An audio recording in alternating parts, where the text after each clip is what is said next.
Welcome to the Terrible Podcast with your hosts from SteelersDepot.com, where you can find all your latest and greatest Steelers news. It's Dave Bryan and Alex Kozora, always lit, talking Steelers.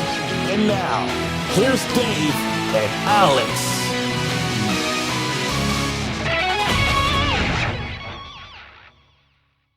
Welcome to the Terrible Podcast, Season 15, Episode 160. He's Dave Bryan. I'm Alex Kozora, SteelersDepot.com. Thanks for being back with us this Monday, Steelers Nation. Dave, our last full week before Steelers report at training camp next week on the 23rd, and we dive back into the season. I want to thank Ross McCorkle for filling in for me on Friday. You guys had a really good discussion. We'll play off of that for today's episode. Dave, how you doing? Hey, happy Monday and welcome back. Hope you had a restful, enjoyable weekend there. You deserve it for sure. And I think you told me that you went and watched a movie while over the weekend as well, too. I almost swallowed my gum and I'm not even chewing any gum.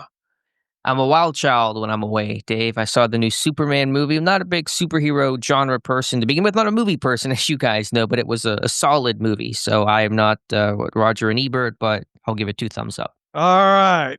Good on you. So hopefully you had a good weekend away there. And I don't know, we got a few things to talk about to fill some time up today. And where would you like to start this morning?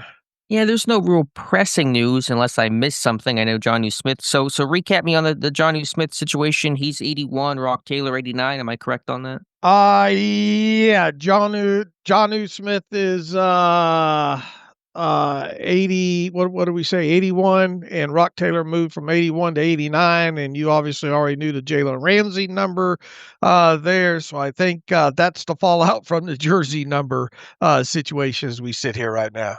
And Deshaun Jameson going to 17, Cameron Johnston keeping number 5 for now, but if and obviously, well, assuming when Johnston and Ramsey make the roster, one of them, Johnston, will have to change his number too. TJ Watt, some speculation about his status. Jeremy Fowler talking about the sticking point, among several points, is the guaranteed money. Do you think that's more of the number of guaranteed money, the amount of guaranteed money, or the structure of the deal in terms of how many years it's guaranteed? In the 2021 deal, the first 3 years were fully guaranteed. First time that ever happened to any non-quarterback in Steelers history. What do you think is the sticking point of the sticking point? Yes. I think it is cash flow. I think it is the amount of guaranteed money through either the first 2 years or the first 3 years. I would imagine, he's looking back at his last deal and says, look, I got first 3 years and 2 new years fully guaranteed. And I would imagine he's expecting that this time around. As I've mentioned, I think he's wanting to be the highest paid non-quarterback in the NFL. I think he's expecting his cash flow to be better than whoever the tops is right now, especially when it comes to the edge rushing situation. I have not looked at the cash flow of the top wide receiver who's at Jamar Chase right now, I think. But I don't think anything's changed here, at least when it comes to my thinking. I think he wants to be the highest paid non-quarterback in the NFL. I think he wants his cash flow to be stronger than at least that of Myles Garrett. And I would like to think that he's probably angling for the first 3 years fully, the first 2 new years on top of this year salary to be fully guaranteed. And I don't think any of that's changed right now. I do believe all those kind of are the sticking points right now. And I think we're at that phase where I think it'd be kind of foolish to, well, I shouldn't say foolish because stranger things have happened in the past, but it doesn't feel like anything's going to get done between now and the start of training camp. It obviously could.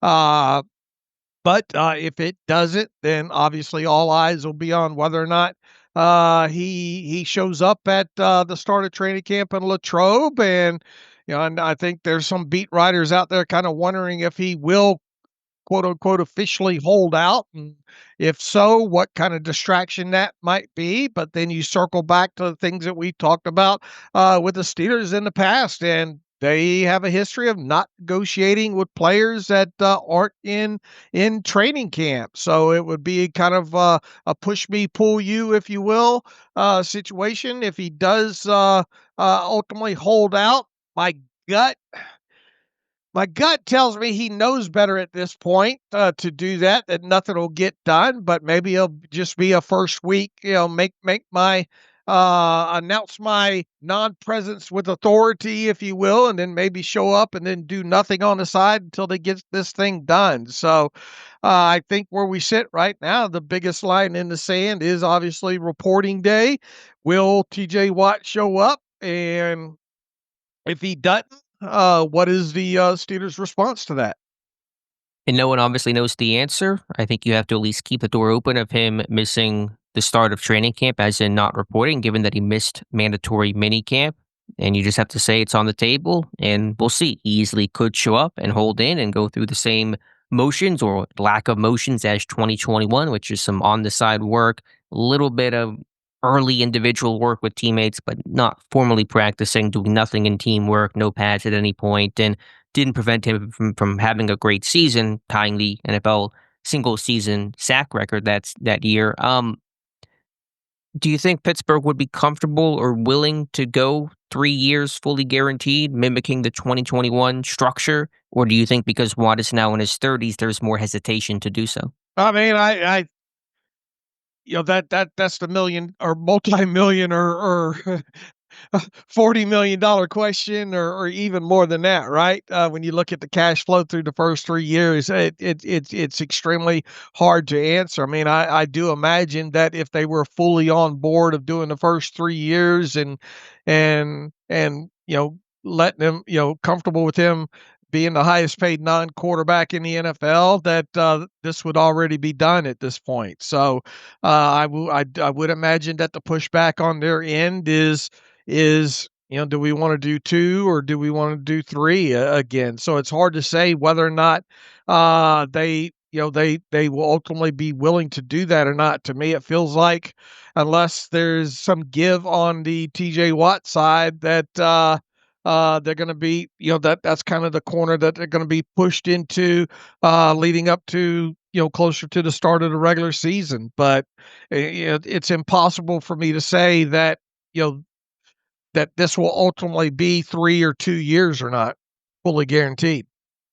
And there's no way to really compromise on that. It really feels like it's either got to be 2 or 3. There's no creative way to somehow make it 3, but not make it 3 or some other alternative. I mean, you always got that injury guarantee, skill cap, injury guarantees and all that. But I mean, either it's fully guaranteed or it's not. Right. You can get into the semantics beyond that, but But there's no way to, like, if he's on the roster in 2 years, the third year's triggers fully guarantees. I mean, obviously, there's probably some way that you can conjure it up, but is that even a possibility where you can try to get creative to make both sides happy? I mean, I suppose, but I mean, if you're talking about whether or not it's fully, either it's fully guaranteed or it's not, you could put the maturation dates in there of, okay, if he's on the roster, by March of next off season, and obviously, look, there's probably going to be there might be roster bonuses in this thing anyway, but I would imagine that, I mean, either it's fully guaranteed or it's not. I mean, it would be TJ Watt's side giving some to go in that any kind of direction where, the third year, which would, I guess, would be 2027, becomes fully guaranteed. If he's on the roster week 1 of the 2026 season or something like that, all of it would be concessions on TJ's side, in comparison to what the deal was the last time around. Fair. So as we sit here about 10 days before the first day of practice, 9 days until report date, does TJ Watt show up? Oh, my gut tells me he will, but I wouldn't go betting anything on that, because once again, he might just make a 1 week statement of how unhappy he is. Pulled up this morning this situation that went on with Mike Wallace several years ago in 2012, when Mike Wallace was a restricted free agent at the time, and he had a tender out there, and he had yet to sign the tender, so he obviously wasn't obligated to show up because he technically not under contract. But in the meantime, the Steelers pretty much made it known that you don't show up for training camp and sign this tender. Well, we're not talking contract with you. And it ended up being late in August before Mike Wallace ultimately signed up or showed up at training camp and signed his restricted free agent tender, and he ended up not getting a deal anyway. And then obviously went into the next off season. I believe as an unrestricted free agent. Then that's when he flew off to Miami at that time. So you would think T.J. Watt's agent knows historically where this team sits, and I just don't think it does T.J. Watt any good, especially from a optics fan perspective. It would create even more friction of people saying, just trade him, that kind of situation there. I don't know what he has to gain other than just him, it being a sign of look, I'm seriously serious here. Maybe I have your attention now, but the team obviously wouldn't comment on, they don't comment on contract negotiations. So I don't know just how good it would do other than creating a distraction at the start of training camp, and then obviously 18 different players being asked about TJ Watt not being there, and that kind of thing there. So my gut tells me he'll just show up and just not do anything, but until he does, you can't rule something like that out of him not showing up. I agree wholeheartedly. Was that the year that they reportedly offered Mike Wallace a contract and he turned them down, and they ended up pivoting to give AB his deal? Was that the timeline? That feels right, right? When was the Antonio Brown deal 2012? Well, I don't know if it happened immediately after or just because they had the Young Money crew and it was you're going to pay one of those guys, and they first started with Wallace and he eventually said no, reportedly, and then they ended up getting AB done. That was the lore of that whole situation. Oh, I'm trying to remember when. No, it does look like July 28, 2012, Brown signed his first extension with the team. July 28th, 2012 is when they locked up Antonio Brown 5 years, $42.5 million. So, and then as we mentioned, Mike Wallace ended up not getting a deal. Obviously, that offseason and played out on his restricted free agent tender. So we'll see on TJ Watt. I think we'll be there too, but not going to guarantee it. Not going to bet my house on it the way I would have at the start of the offseason based on him missing mandatory minicamp and just maybe trying to apply maximum pressure and knowing that why go to training camp to sleep in the dorm, be away from my new child, be away from my family. Remember in 2021, it was an Acrisure. You could go home each night, go sleep in your own bed, be around your family. And so it is a slightly different equation from 21 when he did show up and had that hold in. But we shall see. Some news that came across a little more globally across the NFL today. 49ers wide receiver Jawan Jennings apparently wants either a new contract or a trade to a team that will give him a new contract. That's according to ESPN's Adam Schefter. So the 49ers just can't stop making headlines about receivers who want trades over the last 12 months or so, from Ayuk to Deebo Samuel to now Jawan Jennings. This is, of course, leverage. I'm sure Jennings would like to stay in San Francisco. I think a deal will get done, but there's the pressure to start off your Monday headline. Yeah, last year had 77 receptions, 975 yards, 6 touchdowns, and you look at what he's scheduled to make this offseason, and looking at the receiver market, this probably shouldn't be a huge shock overall. When it comes to a guy like Jawan Jennings, I think his APY right now is almost $6 million, and that's way on down well, that's way on down the wide receiver chart at this time. I would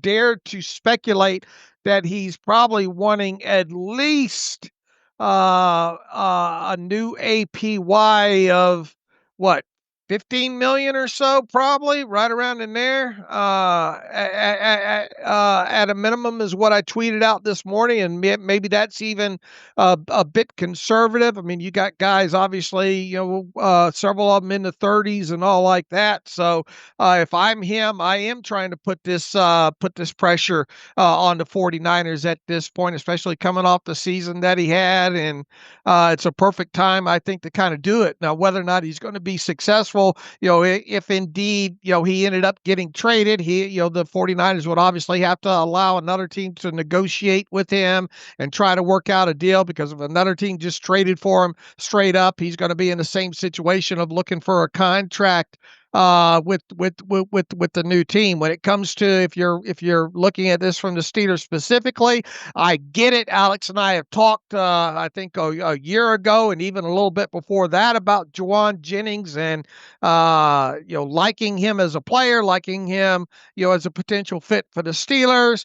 But I think from a cash and a cap perspective at this point, when it comes to the Steelers, I have a hard time imagining the Steelers, A, trading for him, and B, getting something done with him, especially if they're trying to hold on to their 2026 draft capital.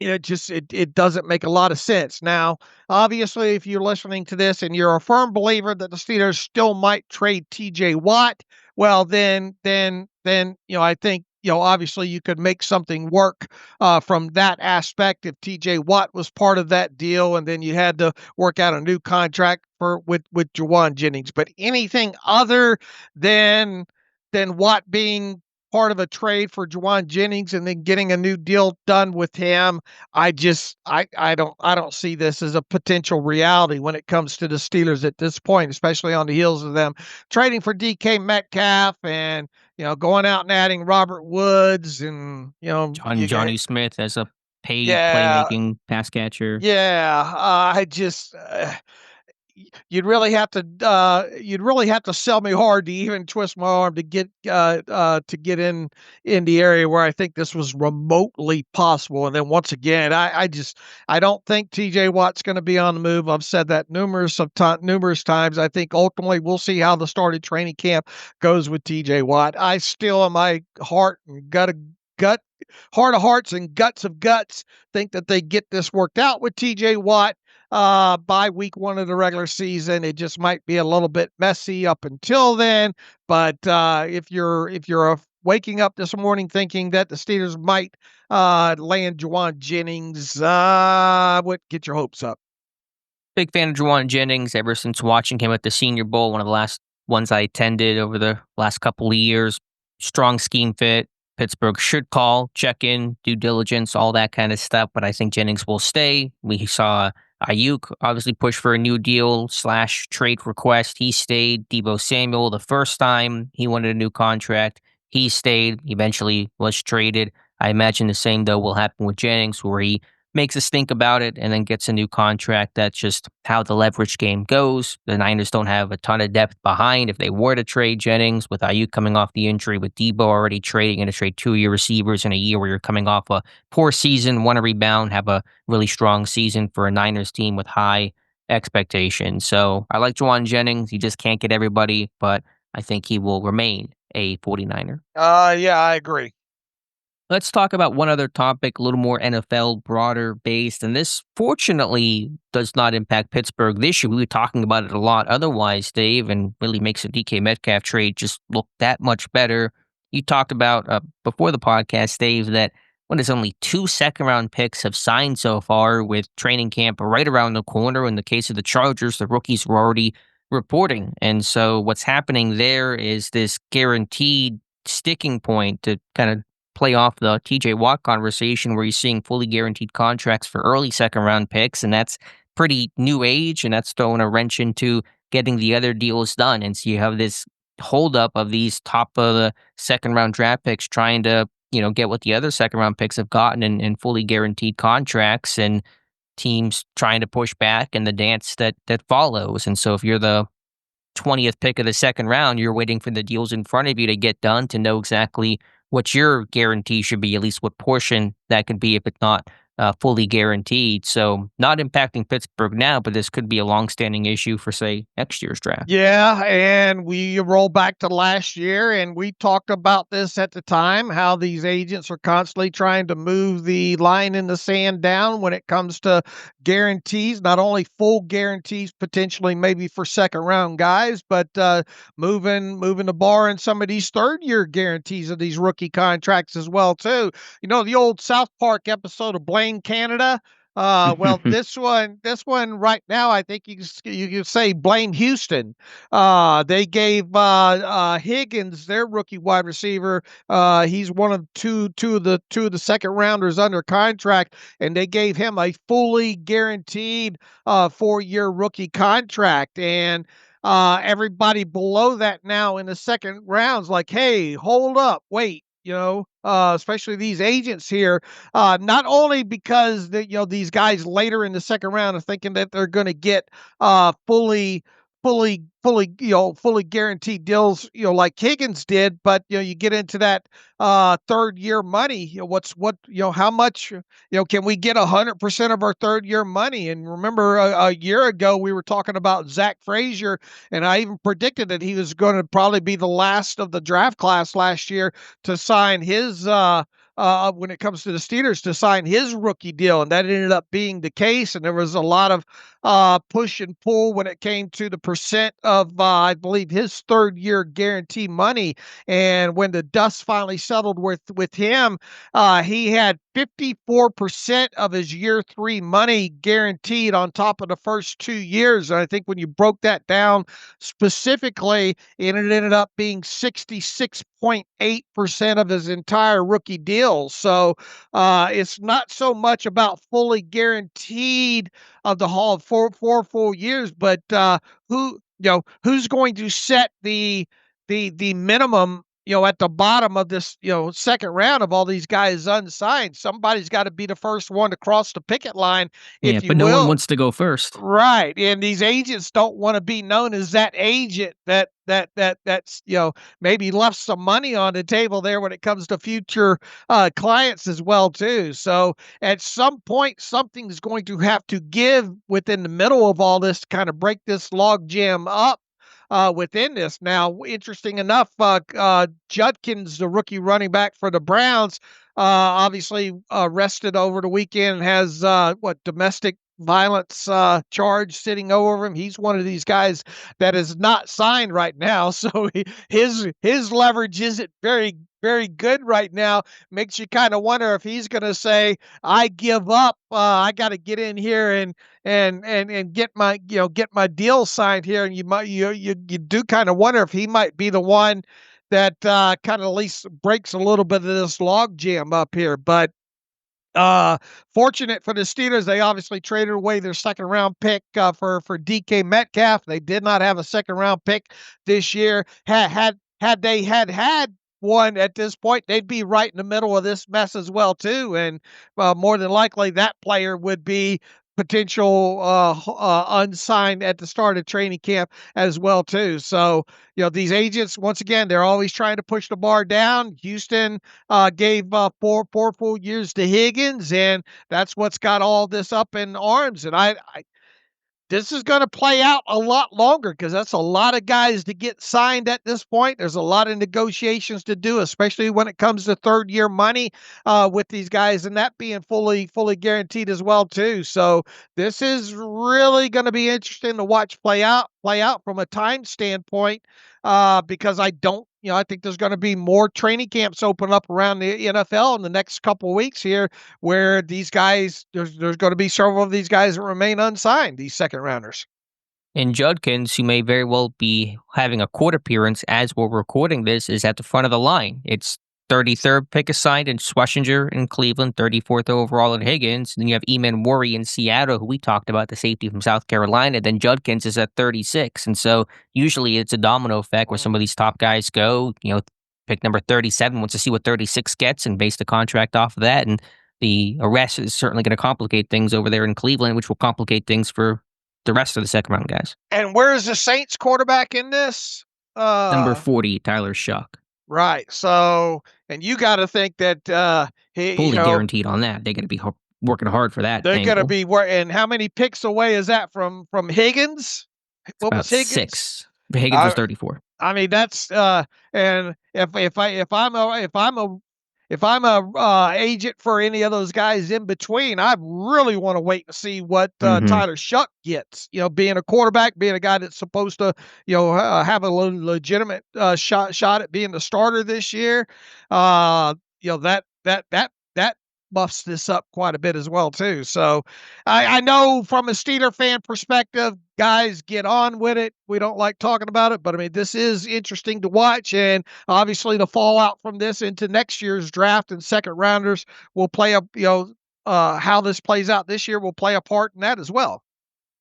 Right. So just something on the horizon for a Steelers team that could have a lot of draft capital next year and a potential second-round pick. Any updated word on Najee Harris? I know you, Ross, on the Friday show discussed the eye injury he suffered from some fireworks, quote, mishap per his agent. There's no updated information on his health and status, correct? No. I think the last we know is just a superficial eye injury and all like that. So we'll have to see. I assume what they've reported now, or at least the rookies have. So I would imagine when the veterans report here fairly soon that there'll be a microphone in his face. It'd be interesting to watch him have to answer questions about that. It sounds like the initial rumors were overstating the injury that Najee Harris had, as you and Ross talked about, but it was interesting. His agent did not say he's expected to make a full recovery, correct? He just said he's expected to be available and ready for the start of training camp. Yeah, I'll have to go back and look at what Doug Hendrickson had to say verbatim on that. I know Ross and I read that statement off the other day there, but and I do remember some of the initial rumors out that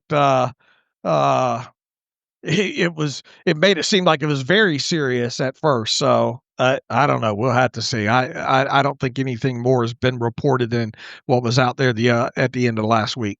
Sure, we'll find out soon. I don't want to parse the language too much, and it's not ultimately hyper relevant for Pittsburgh, but wanted to note that was one of the related Steelers stories of the past couple days. All right, Dave, let's continue a conversation that I know you and Ross dove into on the Friday show, trying to map out Steelers stats for the passing game this year. How many yards will Aaron Rodgers throw for? What does DK Metcalf's stat line look like? Over under 1,000 yards? What's realistic for the tight ends? That gluttony of Freiermuth and Johnny Smith, and also Darnell Washington. How often and how involved will the running backs be in the pass game? I'm not sure where you want to lead me. I know you're trying to put Ross in a corner, so I got my boxing gloves up here ready for any punches you're going to throw my way. Yeah, and look, it was a slight ambush on Ross first and foremost. So I'd let him know about those long pre-production meetings that you and I have ahead of the podcast. Well, we had one, Ross and I.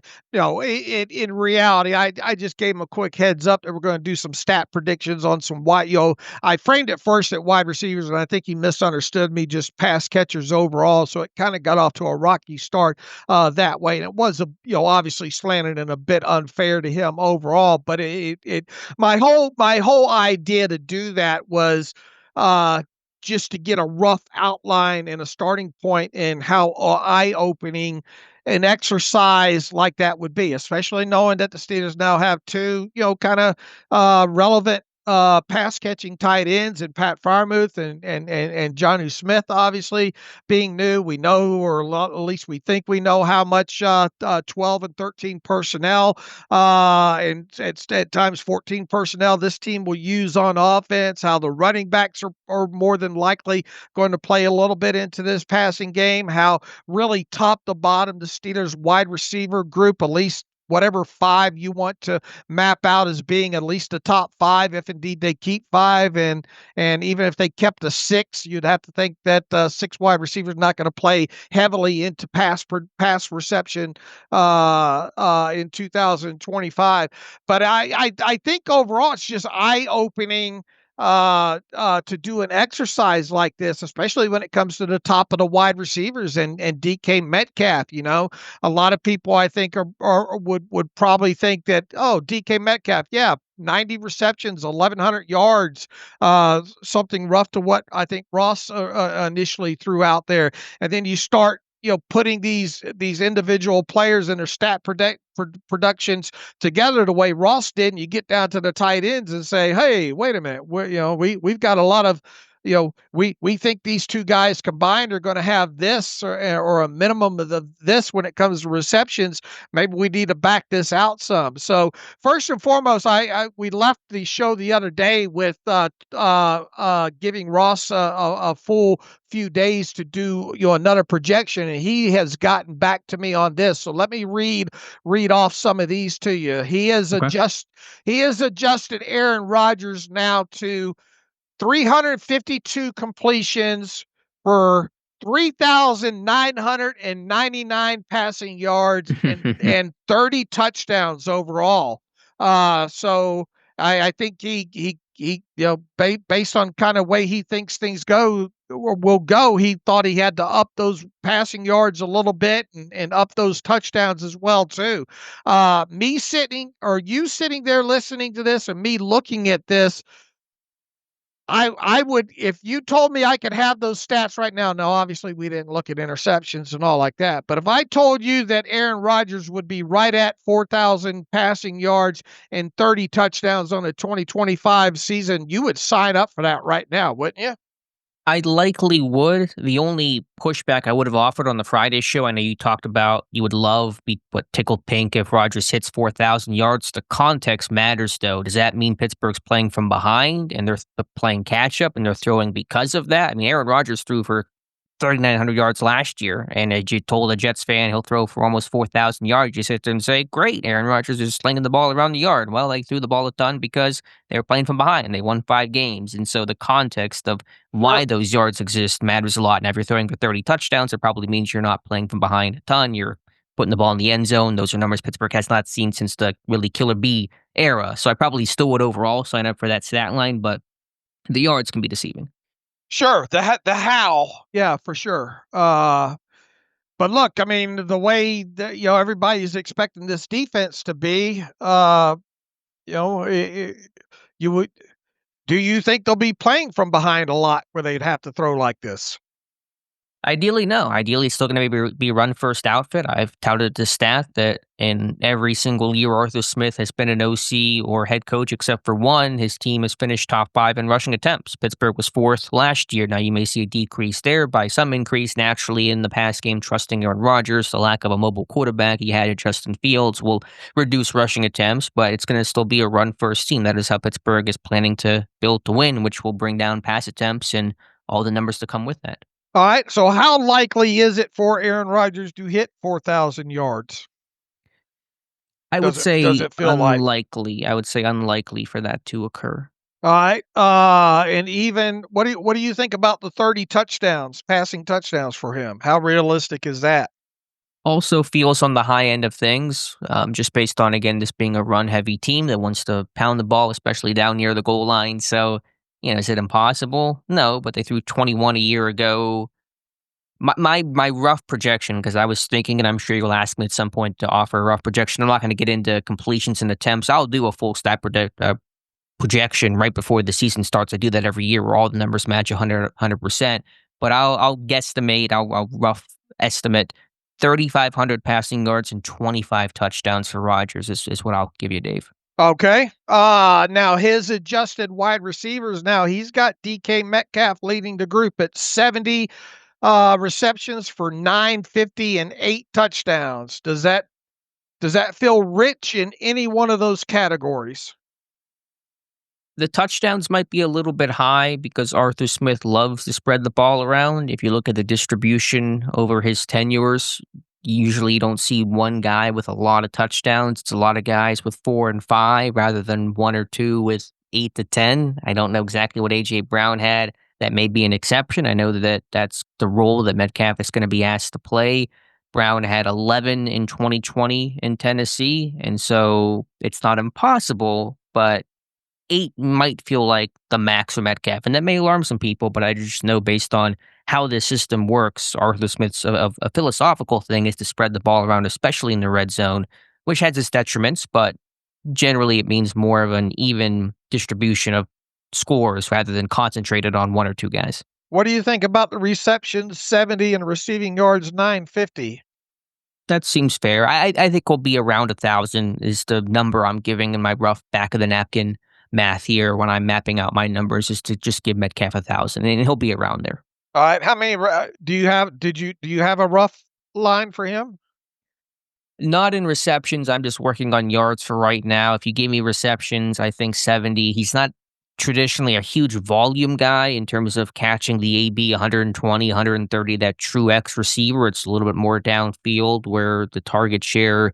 I mean, what's his career high in receptions in a season? I know he certainly had some really good years. The second year in the NFL was a massive year.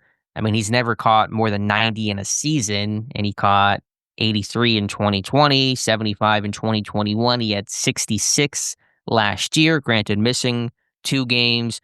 The other thing to consider with these stats are we assume everyone stays healthy, and we know Sure. not everyone will be healthy once the season actually begins. So, last year you would have given Roman Wilson 300, 400 yards, ends up with 0. That opens up yards for other people to gobble up. So, yeah, I think 70, that seems like a fair prediction. I'll say, rough numbers, 70 receptions, 1,000 yards, and 7 touchdowns. But All me right. and my rough math added. I definitely will be hammering.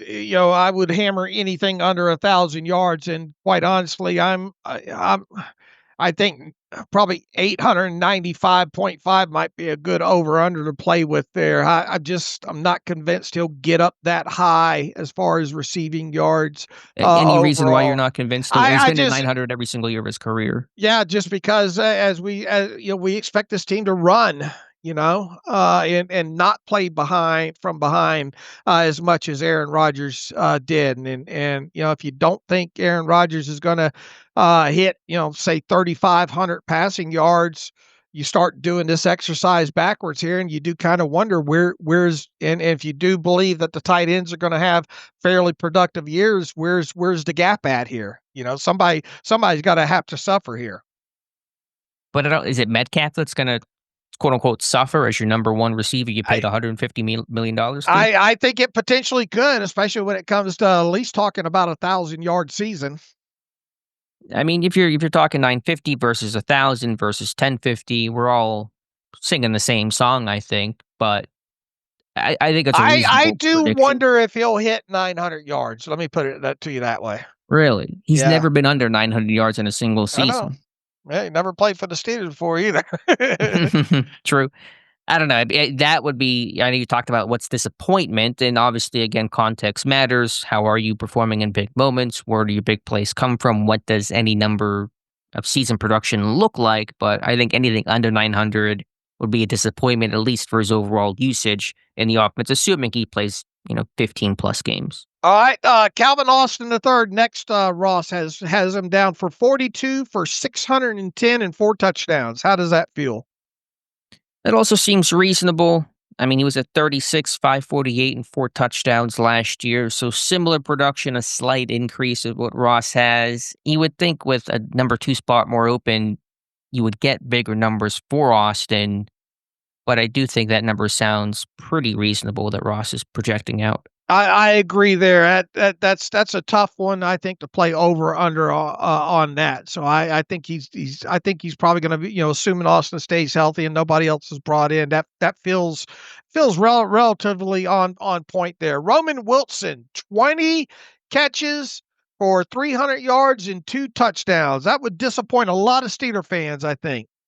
Although I think it's pretty close to being spot on. Well, again, it depends on how those plays happen. Obviously, the production isn't great overall.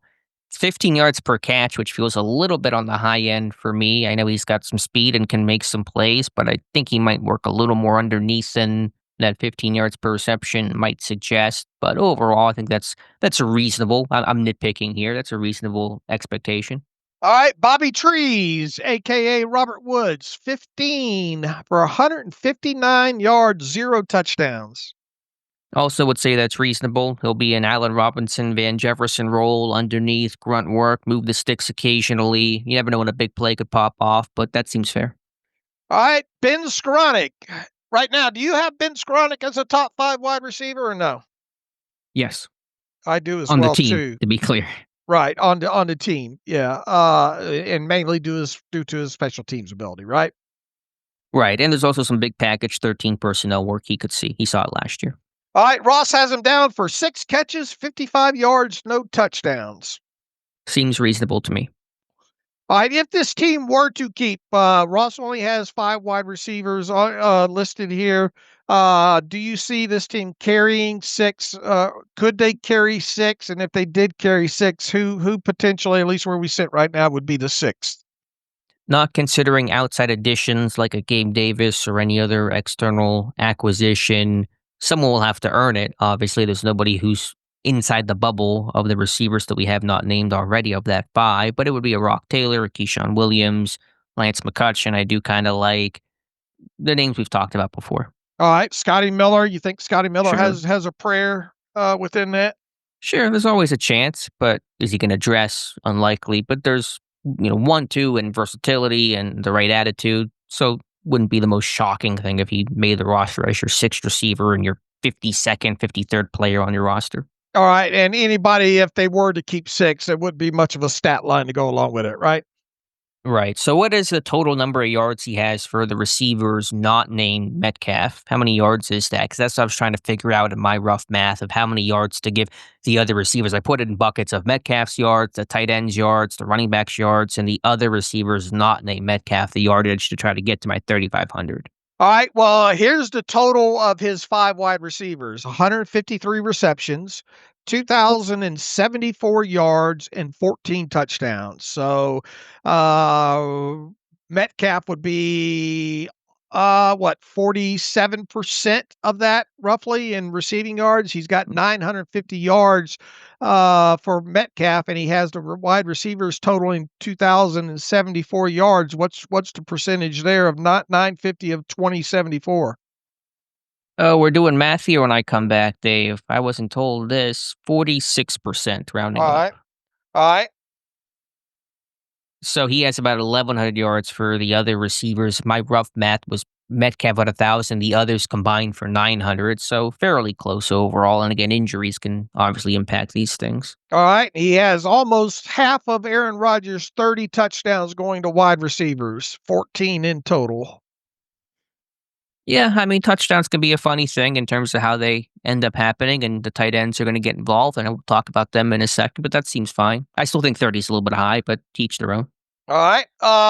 For the running backs as a total, no sense breaking these down individually, but we have talked about how, Caleb Johnson, you would think that showed enough at Iowa that he could factor into this. We know Jaylen Warren can catch passes out of the backfield. We have to see how the rest of the running back with Kenneth Gainwell, he's obviously going to be used a little bit in the passing game. He has a total here of 81 receptions for the running backs for 650 yards and 3 touchdowns. I think the running backs will be involved pretty actively and consistently in the pass game. We look at Aaron Rodgers' quick snap to throw time, and it's really dramatically decreased. A couple of years ago, he had one of the longer snap to throw times when the legs were still there, the mobility was there, pre-Achilles tear, and last year was, I think, maybe the fastest snap to throw time in the NFL, and that really benefited the running backs for a lot of checkdowns. Anytime it felt like Rodgers had even the slightest whiff and hint of pressure, he was finding his running back, Breece Hall, the main beneficiary for that. So I do think the backs will get involved. Those numbers seem fine to me. They seem doable, plausible, whatever word you want to use here. Now, that leaves us obviously with the tight ends, and he has Pat Freiermuth, 59 receptions for 670 yards and 6 touchdowns. Where do you come in on that? Yeah, and you guys had a good discussion about that on the Friday show. The question really is, how much does Jonnu Smith eat away at Freiermuth's production? Freiermuth's numbers have been remarkably consistent over his non-injury seasons, 2023 aside. And even if you extrapolate 2023 out over a full season, you get about what he's been doing each year, including last year. But do you think those numbers are going to drop a little bit when you have Metcalf addition, when you have Jonnu Smith's presence? Will this be the year that Freiermuth's numbers, in terms of just overall aggregate, dip a little bit, but hopefully just the quality and efficiency of the play remains high, or is even higher potentially? Yeah, obviously the receptions would be fewer than he had last year, but the receiving yards, what Ross He had has how many is, yards? 674? Ross, Yes. 670. On 59 receptions, Mm-hmm. 11.4 yards per catch. I That's mean, a little rich. I've talked about the need to get Freiermuth downfield more, but that'd be closer to his 2022 season when he was at 11.6. So it's not out of the realm of possibility. I do feel like that number might be a little bit lower, though. So I'd probably bring his yards down a little bit based on Ross's projection. All right. Would you put above or beyond 600 yards? You like the 59 to 60 receptions, I take it. Yeah, it's basically where he's been. I mean, he's been at 60 every single season besides 2023 when he got hurt with that, what was it, chest injury and hamstring, whatever it was. I think 60 for 600 is the numbers to kick around in my head for the easy math of it all. All right. Jonnu Smith, 38 receptions. See, he had to give somewhere in here. 38 receptions for 395 yards, 4 touchdowns. I think Ross made the point, and it's a fair one, to expect Jonnu Smith to do what he did last year in Miami would be setting the bar far too high for a variety of reasons, regression to the mean, him being in an offense with more mouths to feed, the quarterback situation in Miami last year where they had some backups and they were checking the ball down more often. They weren't throwing the ball vertically to Hill and Waddle the way they have in the past. And if you look at other years under Arthur Smith and Jonnu Smith, those numbers are fairly close to what Ross is mapping out. In 2020, Smith had 41 receptions for 448 yards. Yeah, I'd have to really sit down and think about that some. You'd like to think at first blush those numbers be a little bit higher for Jonnu Smith. So I think what I would do, I'd probably take a little bit away from Freiermuth's yardage and give them over to Jonnu.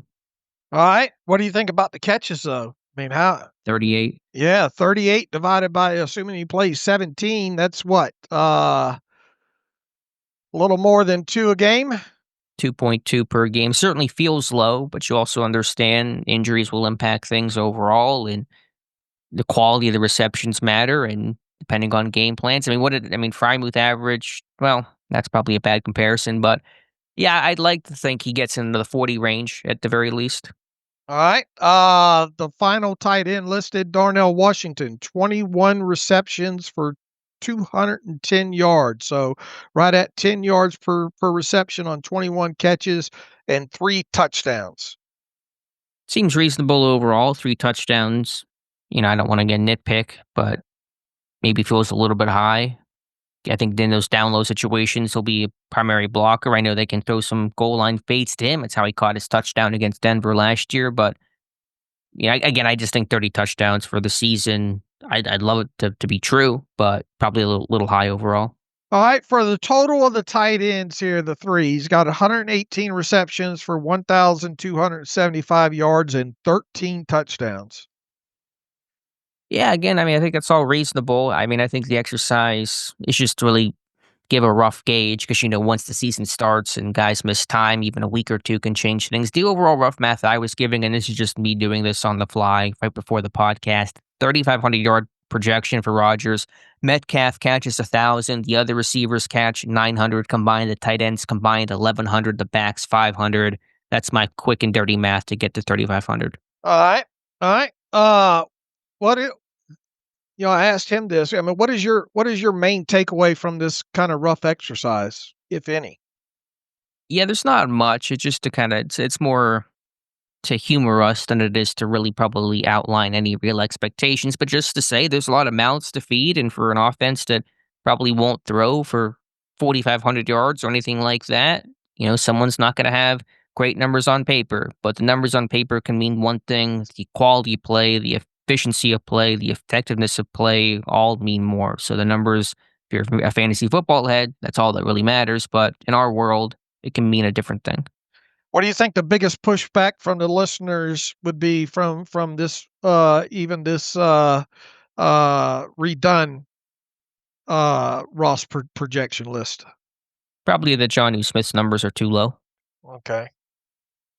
But All it's a right. good exercise, and I think Ross did a good job. And I'll give my take at it before the season starts with my annual prediction stats post. All right, wanted to make sure that we revisited that and gave Ross a second chance on that, and I think he did a real good job, especially how I ambushed him, if you will, the other day, and also it is it is an interesting exercise to do. I think some people, fans of this team, might be a little bit too bullish on some of these guys, Rodgers included, when it comes to the passing game in 2025, and that's really the guts of why I did this, is just kind of put a little bit of dose of maybe reality in there and put it with the math and make people kind of think hard and long about where they think their or what their expectations should be with some of these guys.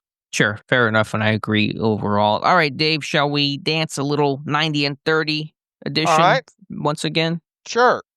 All right, let's start. You guys did not do 90 and 30 No. on Friday. I didn't miss that. Okay. So we'll pick up where you and I left off with Aku Leota, outside linebacker, signed midway through last year after the injuries really hampered the Steelers rush group from Nick Herbig and Alex Highsmith. Leota played a little bit, not a lot, once the group got healthy. In fact, Leota played just one game last season, but stuck around on the practice squad and remains on the offseason roster. Yeah, they elevated him from the practice squad for the Week 6 game. He logged 13 total defensive snaps in that contest, one special teams snap. He was credited with one total tackle.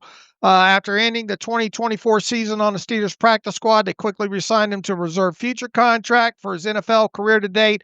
284 defensive snaps and 162 more on special teams. He's been credited with 9 total tackles, 3 tackles for loss, 2 quarterback hits, 1 sack, and 11 total regular season games. Let's see.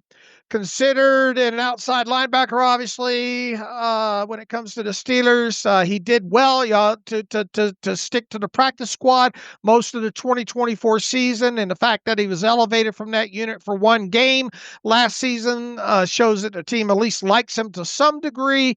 He should have some familiarity with what he's looking at on the defensive side of football as far as scheme and what is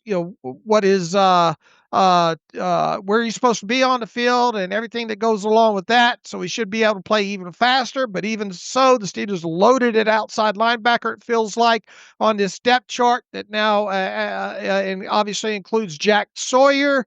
And barring injuries to the outside linebacker room this summer, it feels like Leota will have an extremely tough time making the 53-man roster. Probably would take an injury or two. I think his special teams experience will help his cause at least a little bit to some degree this offseason. But realistically, we're talking about a guy fighting for a practice squad spot Week 1. He does have NFL game experience, so that should lead to him being at least an intriguing player to watch, once training camp and preseason gets underway.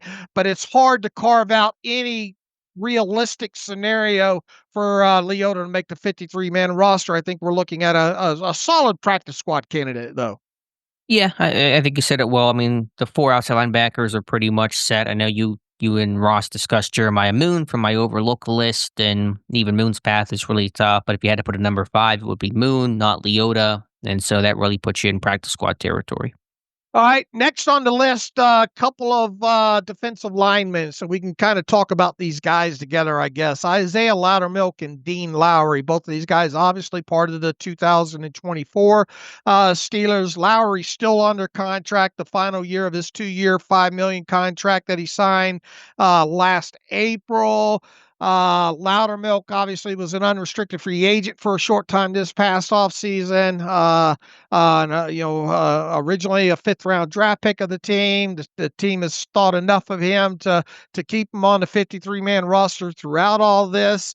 2024 appeared in 16 regular season games in addition to the playoff game. Had 222 regular season snaps on defense, 156 more on special team. Saw considerable playing time in the team's lone playoff game. Credited with 17 total tackles last season, one pass defense, added 3 more tackles in the team's playoff loss. I think his run defense did improve a tiny bit more in 2024. He still isn't deemed great in that area. Career to date has 63 total tackles, 1 tackle for loss, 1 sack, 6 passes defense. I think he's learned that you got to get them hands up. So it's good to see those passes defense for his career in the limited playing time. Still, I think he's hit his ceiling as a pass rusher at this point. Has that good push pull still that he had coming out of Wisconsin. That was kind of the highlight to him as a pass rusher there. I don't see him developing much more than that. I think he is what he is at this point. The Steelers obviously had the need to upgrade their defensive line room this offseason. With the additions, obviously, of Derek Harmon and WR Black in the draft. Went out there and signed a Quale as well, too. This is going to come down with, and look, Lowry is to me more on the outside than even Loudermilk is at this point. Lowry's up there in age. He is what he is at this point. Obviously, he was coming off of the 2023 pectoral injury last season. But even so, this is a guy that's up there, against what exactly did Dean Lowry do good in his limited playing time last year? And I think when it comes to Lowry and Loudermilk, if we're going to talk about those two guys together, to me, barring injury, it sounds like at best one of these two guys makes the 53-man roster. I think something would have gone maybe horribly wrong if both these guys make the 53-man roster. There's that clump in name and in standing, the L group of Leal and Lee and Loudermilk and Lowry, and those guys all battling together for potentially just 1, maybe 2 spots. Lowry, as you said, is more outside the bubble than Loudermilk is. What did Lowry do last year? Not a whole lot. He blocked a field goal against the Jets. That was his highlight of the season. I think he deflected a pass or 2 as well, but spent the back half of the season inactive. Loudermilk getting the hat over him. Frankly, Dave, I'm surprised that Lowry remains a Pittsburgh Steeler. Kind of a little Milton from Office Space. Kind of forgot about him. Still on payroll type of situation. I thought after Pittsburgh drafted Harmon and Black and you re-signed Loudermilk and you sign a Quale and Otomoea, that Lowry would be one of those guys that gets cut, kind of like Cordell Patterson, but even a little more quieter, where people kind of forgot Lowry's still on this roster. Not hard to do. So you never know what can happen. They probably like the veteran presence, a bit of versatility, let those guys go in, compete, the mix of the young and the old to have different flavors and give themselves some options. Lowry's contract obviously isn't big, but I think Loudermilk has the edge over Lowry, although Loudermilk himself is still battling for a job. I agree. It feels like they need to fix the glitches with with a couple of these guys, with Patterson and Lowry.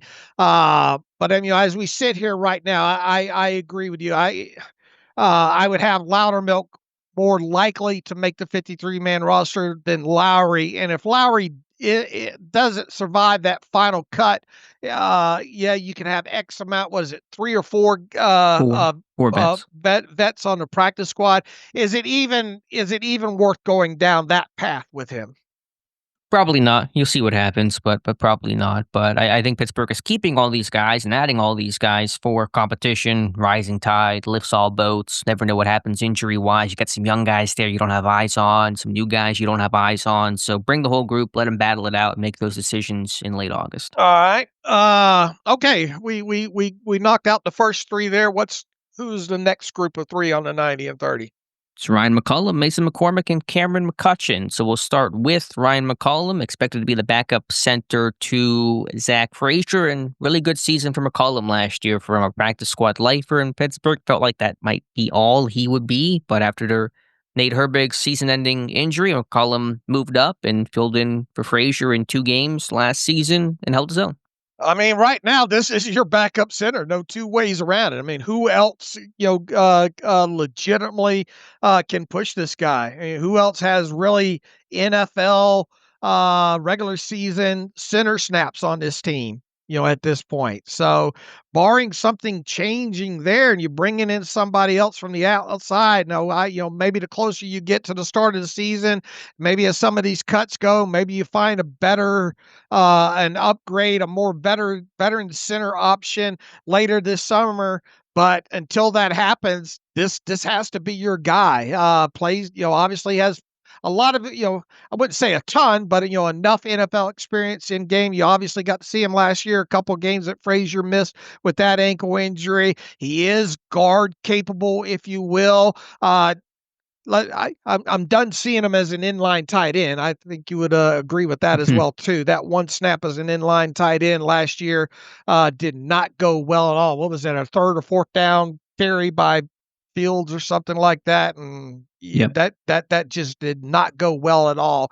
Could you do worse for a backup center? I suppose the Steelers did in those couple of games that McCollum played. I think they won every game that he started. So for whatever that is worth, you obviously, Zach Frazier's your starter. Let's hope that he stays healthy for every game this season as well too. But if you're going to be the backup center on this team, that means you're dressing every week. That means you have a potential either at center or as an emergency guard to see action. And as of right now, once again, unless this team goes a different direction, closer maybe to the start of the regular season, you have to pencil them in on your 53-man roster. See the best backup offensive lineman Pittsburgh has in the roster right now? I would say so. Yeah, I guess if you're throwing in both of the Andersons as swing guards / swing tackles. Yeah, not to say that he'll play tackle, but just ranking the talent-wise, who's number 6 in terms of ranking your top offensive lineman. Yeah. It would be hard to push back on that and say otherwise at this. And that's overall is that great? Well, that's my second question. How good really is Ryan McCollum, and how good should you feel about him being your top backup offensive lineman? Look, I've undersold him. I know there's some listeners of this show that says I should be giving McCollum more credit. Maybe they're right. Maybe there's a happy medium in there somewhere to what maybe the bullishness is on him for most of the fan base versus maybe where I have him at. If we just want to look at it, that how should we feel if Ryan McCollum is your best backup offensive lineman? I would say not great, Bob.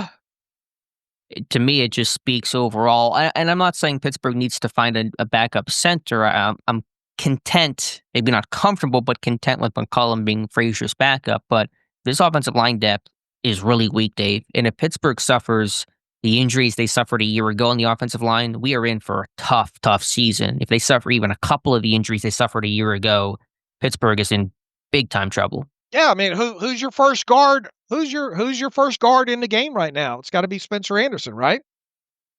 As of right now, it is. And that was a guy that couldn't even make it through the first month of last year to replace Sayamalu before getting replaced by McCormick as Anderson was struggling. So this team, I mean, what if hypothetically Pittsburgh copy and paste their injuries from a year ago? They lose their starting. Fautani would have started had he not gotten hurt. They lose their starting right tackle for the season. They lose their starting right guard for the season a month in, and the right tackle went down in week 2. They lose their starting left guard for the first month of the year. They lose their starting center for 2 games. What if all those things happen again in 2025? Hopefully they don't, but they could. How does Pittsburgh handle that? That's scary. And obviously, no team can handle that well. Right. I thought Pittsburgh handled it as well as maybe you could last year, given they had good depth. But this team is ruined if that happens again. If half those things happen, they're still in big trouble. Right, and who's your starting swing tackle right now? It's Calvin Anderson, you would think, right? Right, and if he's starting over multiple games, good luck. Yep, I would agree. So, anyway, as we sit right now talking about Ryan McCollum specifically, you have to have him on your 53-man roster. You do, and his spot feels pretty safe overall. Another spot that's obviously safe is starting role in Mason McCormick, second-year guy, first full-year starter, took over for James Daniels last season. I thought he had a good rookie year. That's a guy that, and maybe I'll try to get around to, would love to go back through his tape one more time from his rookie year to kind of really hone in and focus in on McCormick's play. How would you evaluate his rookie season, Dave? I thought it was good overall. He was, we talked about a lot about even as a rookie there. It seemed like he had to coach up Broderick Jones over there at right tackle quite a bit throughout the season there. But I mean, he would have been the best backup offensive lineman last year, right? Had he remained and not been thrust into the starting role, if you will. Yeah, I mean, with the other injuries understood. Yeah, I get your point. Sure. All right. So now, obviously, thrust into that starting role. I thought he handled things overall, especially for a guy that predominantly at college played the left guard spot. I think he adapted well overall to the right guard spot there. Let's see, penalized just twice throughout the season. Once for holding, once for a false start. I want to see more of that. Hopefully they're able to run more. I want to see more of that mauling Mason McCormick that we saw in college. All those years that he had there. Would obviously in passing situations like to see him be a little bit better pass protector. I think he's got room still for improvement overall. And look, we'll talk about this. Consistently until the season starts and have most of the offseason. This offensive line's got to take the next step as a group this year, and he obviously is a big part of that, being one of the starting five. So I thought overall it was a passable grade with him, but I think there's more on the vine, if you will, when it comes to him. He's got to have a better sophomore season than he had a rookie season, and I think he can. Sure, that's true for anyone. Even as Zach Frazier, there's work I'm sure he can do. Anytime you go from that first year to that second year, expect that jump, be it physically, mentally, technique, all of the above. Yeah, with McCormick, I thought it was a good rookie year, just given the circumstances. You're a rookie, fourth-round pick from an FCS school. You're switching from left guard, which you played your entire college career, essentially, to right guard on the fly at the NFL level, in Pat Meyer's system, which can be tricky for young guys, new guys to pick up and learn and understand. I thought he did a nice job overall, but can he keep his pad level down as a run blocker? Can he be better on his edges and pass protection, be better laterally? Those are things I'm looking for.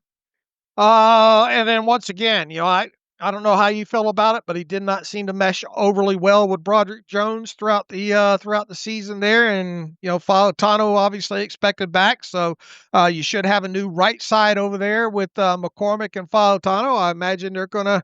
They're obviously going to want to run to both sides quite a bit this year. So I'm interested to see how Fautano and McCormick play together, especially on that right side there. I'm expecting him to take that next jump, if you will. Expect him to grade out much better on a week-to-week basis, both as a run and pass protector in 2025. How good can this offensive line be at its best if all five stay relatively healthy and play to their potential? How good can this unit be? I mean, I think the big question marks are the tackle spots, right? How can they not be? Broderick Jones over at left tackle, and then you get a full season of Fautano, and I mean, if Fautano is as kind of pre-sold and expected, have less concern of him on that side. I think the big question mark, obviously, is Broderick Jones at left tackle, specifically in pass protection there. So I do, how much will he benefit from going back over to the left side? We'll see. That'll be one of the big questions this group has to answer. If these guys stay healthy, though, and Broderick Jones takes the huge step forward that this organization needs him to be, and if everything else comes in as kind of expected or pre-sold, I think they have an opportunity to be a top 15 offensive line group in the NFL this season. Not to mince rankings, but I think even top 10 is possible if the group can play to its potential. If Broderick Jones can rebound and shine and Fautanu is the player that Pittsburgh is seemingly so high on, and McCormick makes the jump, and Frazier continues to do his thing, and Sayamalu is steady Eddie at left guard, this can be a top 10 unit. Yeah, I mean, look, I think the ceiling is still there for them to reach. Yeah. But the question is also what's the floor, and to me that's bottom 10. I mean, I think those are the extremes you're looking at: top 10, bottom 10 unit. Right. For whatever it's worth, I think PFF has them in the bottom 10, don't they? Do they? 21 or something like that. Okay. I mean, and that's fair. They have to earn it. They have to prove it. It's a young group. There's guys that have struggled, guys who haven't played, guys who need to show more, and so they have to earn that ranking. All right. Shall we go to Cameron McCutcheon next? Yeah, Steeler fans know Andrew McCutcheon. Most fans don't know Cameron McCutcheon, one of two McCutcheons on the roster, joining Lance. We'll talk about it in a second. So give us the skinny on Cameron McCutcheon. Yeah, originally signed by the Rams in 2023 as an undrafted free agent out of Western Carolina. McCutcheon was signed by the Steelers back in January. Previously spent most of the 2023 season on the Rams practice squad. Was not added by the team throughout the 2024 season and is yet to play in an NFL game. Let's see, came out of Western, two seasons at Western Carolina, 22 games, mostly as an outside cornerback. 79 total tackles, 2 interceptions, 8 passes defense, had, I think, a forced fumble along in there. Also played a little bit on special teams his final 2 college seasons. During the pre-draft process of 2023, 6'01", 204, 33-inch arms, 8 and 5/8-inch hands. I believe he ran his 40-yard dash at his pro day at around 4.5 seconds. Short shuttle time, 4.27 seconds. Had a nice broad jump of 35 inches to go along with a 35 inches vertical, 10 foot 5-inch broad. Outside of his overall, speed and his 40-yard dash time, has seemingly okay measurables overall as a developmental cornerback.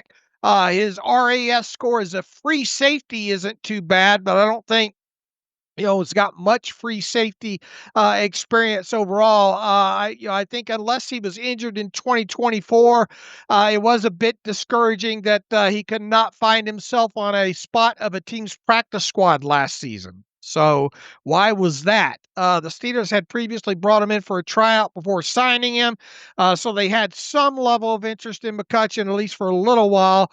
Will the Steelers view McCutcheon as a cornerback or free safety this summer during training camp? He obviously did not play much at safety during college, so cornerback seems like his most likely position. Regardless of the positions he winds up playing this summer, he's going to have an extremely, extremely tough time when it comes to making the 53-man roster. To me, it seems like his path to a practice squad spot could be a tough one as well, too. He obviously needs to be a standout on special teams throughout training camp and the preseason to increase any chances, I think, of staying in Pittsburgh, even as a practice squad player, once the regular season gets underway here. So this feels like a kind of developmental player this summer. Is he worthy enough of the practice squad? I think is going to be the big question of McCutcheon as we get through this summer. The build is intriguing, as you said, 6'1", 204. Good length, 33-inch arms. That's the profile of a corner Pittsburgh's trying to build out, whether you're talking draft picks like Joey Porter Jr. and Corey Trice, these big corners like Jalen Ramsey. Darius Slay is not a small guy, nor is a James Pierre, a little bit lower down the depth chart. So that's attractive. Probably want to try to give him a little look at cornerback first, but certainly a tough path for Cameron McCutcheon, who, by the way, Dave, I need to get you ready here for your Depot Jeopardy Champions Edition. Western Carolina, who's their mascot? Do you know their mascot? Oh, God. No, I don't. Catamounts. Western Carolina Catamounts. Are you ready for Depot Jeopardy? We're going to, I think, record it Wednesday, air it maybe, Friday, next Monday. Are you studying?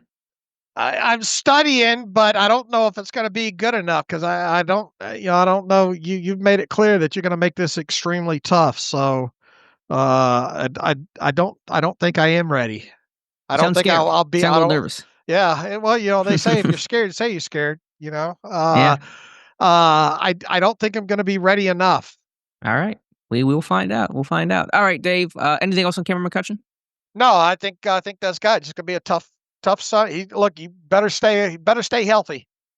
Similar can apply to the other McCutcheon, Lance McCutcheon, the receiver, also formerly of the Rams. So a lot of McCutcheon Rams ties here for Pittsburgh. I think there's a little bit of sleeper potential with him. He caught some buzz and made the Rams roster a couple of years back, and that's a guy that's made some plays. He's a big-bodied guy. Obviously, the path to the roster is going to be difficult just with the 5 receivers we outlined earlier and the other names you can mention of Rock Taylor and Scotty Miller and the like, but there's something there with Lance McCutcheon. Yeah, he's been around a little bit since 2022 as an undrafted free agent. What is the Montana State mascot?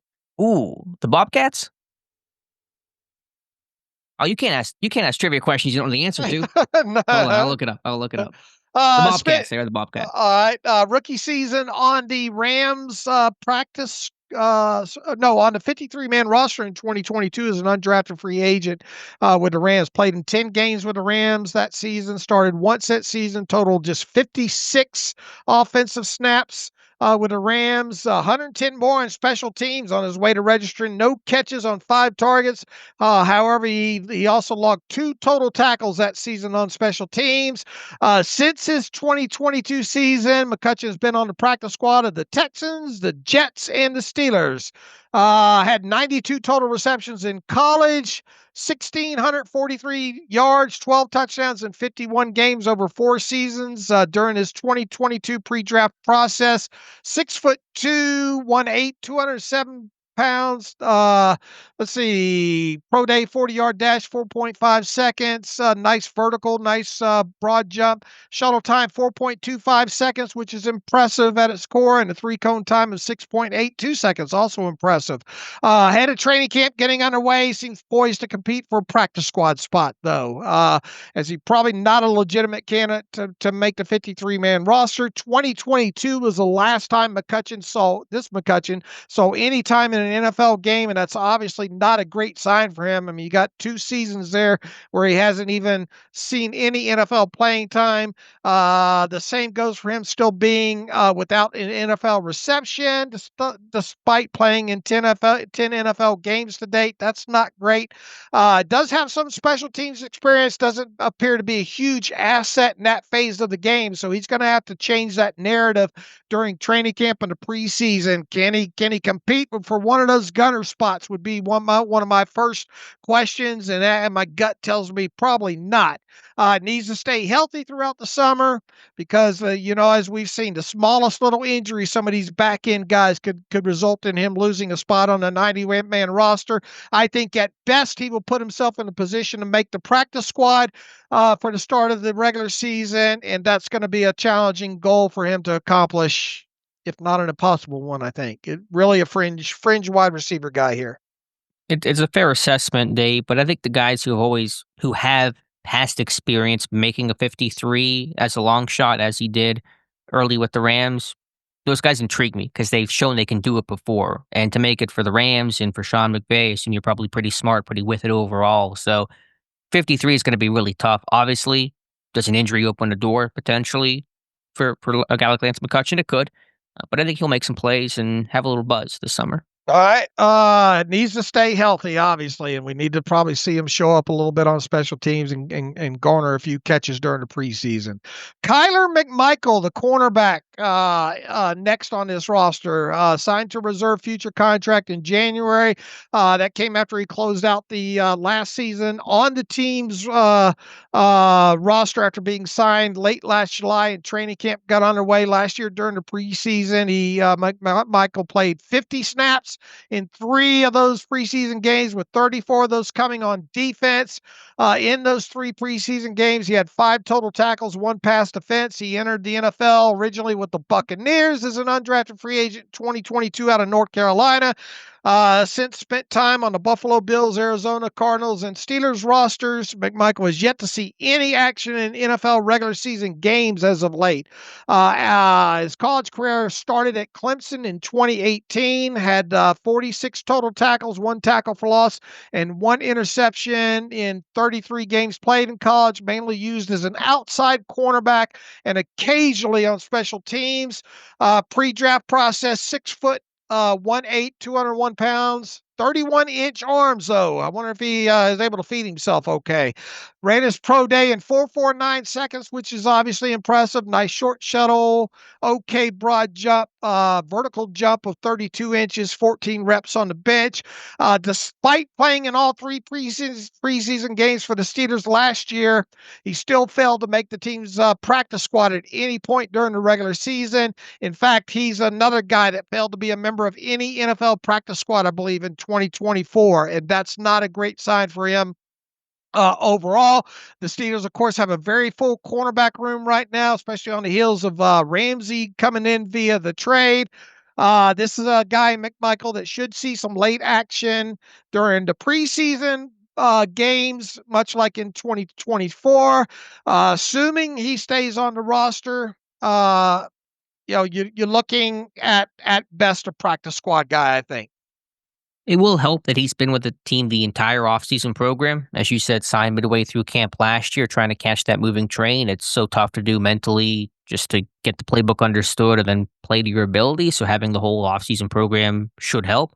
My camp notes on him last year were pretty sparse. Average athletically, struggled as a tackler, third team corner, picked off one pass in camp off a tip pass, but that was about it. So hopefully you see some progression, just kind of given he should be really comfortable with the system. But yeah, the odds are really long for him. Yeah, I think he'll be doing good to stick around all summer on the 91-man roster and ultimately make the practice squad, but can't discount him totally, because we've seen in the past some of these practice squad guys are like, okay, didn't see that coming.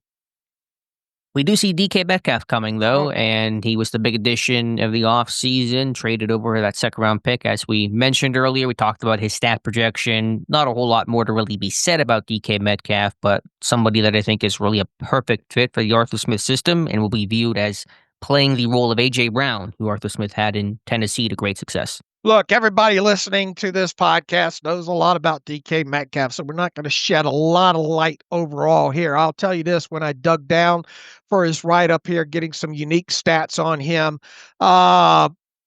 he has registered 91 receptions that have gained 20 or more yards over the course of his first 6 NFL seasons.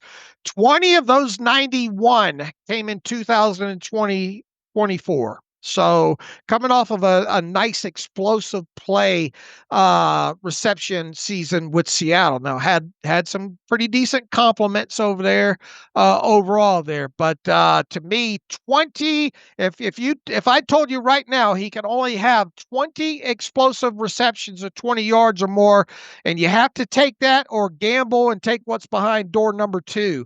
Are you taking those 20, or are you taking those chances that he'll have more than 20 or fewer than 20? Well, I said earlier, my rough math projection was 70 receptions. So if he had 20 out of that, that's a pretty high ratio, I would think. I'd probably take the 20, Dave. I think I would as well, too. Now, another one goes back into the whole 900-yard conversation that we had when going over that exercise earlier. DK Metcalf has never registered less than 900 yards receiving in a single NFL season to date, and he's never logged fewer than 100 total targets in regular season play as well, too. His 438 total receptions in the NFL rank him 16th overall since his 2019 rookie season. His 6,324 receiving yards rank him 12th overall in the NFL since 2019, while his 48 touchdown receptions have him tied for 5th overall during that span of 6 seasons. So he's up there since coming into the league when it comes, obviously top 20 and top 15 and even top 5 overall in touchdowns there when it comes to things like receptions, receiving yards, and, obviously touchdowns there. So, I mean, okay, is 900 yards achievable? Yes, because he has not had a single season where he's had under that. Is it plausible, though, that he, comes close to that but does not hit that? I think the answer is yes. I'm excited to see if he can deliver these 20 explosive plays. Excited to see, can he hit the 8-9 touchdown mark there? But there's just a couple of stats to throw out there. Obviously, his fitness offense going to be the number one right out of the chute. I put anything less than 900 receiving yards and 7 touchdown receptions for Metcalf might be a huge disappointment, especially from where the fan base and outsiders might be on him. We've talked several times about he kind of figures into the Arthur Smith offense in a similar fashion that A.J. Brown was used several years ago in Tennessee. The Steelers obviously will certainly need Metcalf to continue the explosive play production. I think the goal should at least be 20 or more of those in matching his 2024 output. Got a new veteran quarterback in Aaron Rodgers. Hopefully he'll get in sync quickly with Metcalf. Those two have obviously worked a little bit together since Aaron Rodgers speculation started over the summer. I'd like to see Metcalf used on the slants, which is something we haven't seen enough of in this offense for the last several seasons. I think they can stand to do that. This is going to be the main guy, obviously, in Pittsburgh, and because of that, going to get a lot of the primary coverage attention, I think, in 2025, much like was the case with George Pickens last season. I think the Steelers offense will obviously look to run the football in 2025. That'll be one of the key to the unit's overall success. Even so, this offense needs Metcalf to produce exactly how he has produced on average over the course of his first 6 NFL seasons. So it'll be interesting if he can produce a usual Metcalf 2025 season without having a top-notch counterpart in Pittsburgh like he had several seasons in Seattle.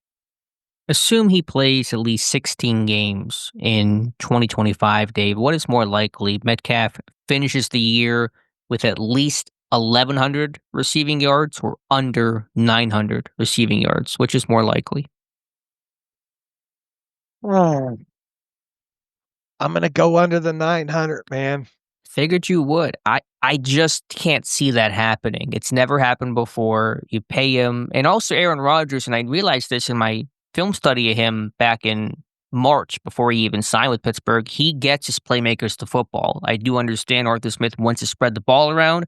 I know Metcalf is not a super high volume, 110 reception kind of a guy, but Rodgers gets his playmakers to football. Think back to the Jets-Steelers game last year, the first one with Davante Adams. First play of the game, ball goes to Davante Adams. He's getting his guys to football.